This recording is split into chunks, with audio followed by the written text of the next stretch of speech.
One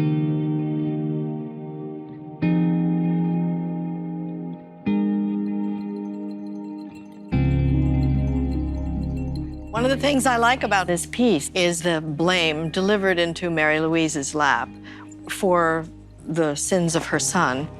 That is something that women take on the blame as a default setting.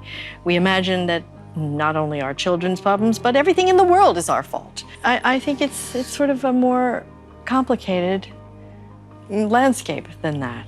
And this piece enters into that very bravely. I think it'll raise a lot of questions. I think that was our main goal, because whether you agree or you don't agree with the judgments or things that are said within the show, I hope it ignites conversation in living rooms and with other people to talk about what is a mother responsible for? What is a mother's also role? as people, what we are responsible for. People. I think it's so interesting what can seem like very small moments in life. My mom grew me up and provided for me and kept me safe and taught me and gave me all of her wisdom. And I was able to grow her up as well. We had a very kind of symbiotic relationship, and we still do.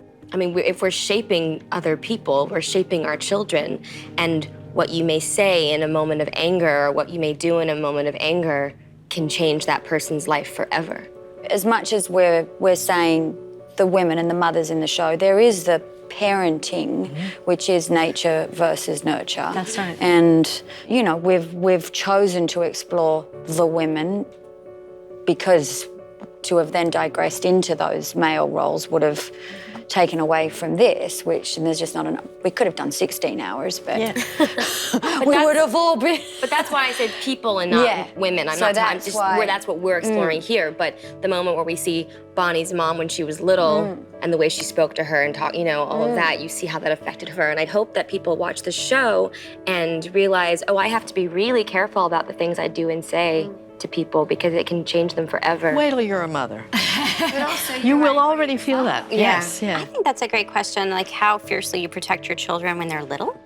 And then my character has a teenage daughter, which is a whole other stage of life that I'm actually going through, which is interesting. And then there is the mother who's still mothering her child who's passed away. He's been married, he's had children. So it's kind of fascinating to explore motherhood from so many different generations and angles. I was also very interested in, I think, the challenge, but the humanity in both Renata and Mary Louise as perhaps the kinds of people whose scars are worn so close to the surface that it's almost hilarious and devastating at the same time. And from one scene to the next, things could be comedic or flattening, and maybe that's a delicious reminder in life too, because we've talked about this a lot, the tone of the piece, you know, that it's all tones, because when you're in the mess of scars, everything is possible.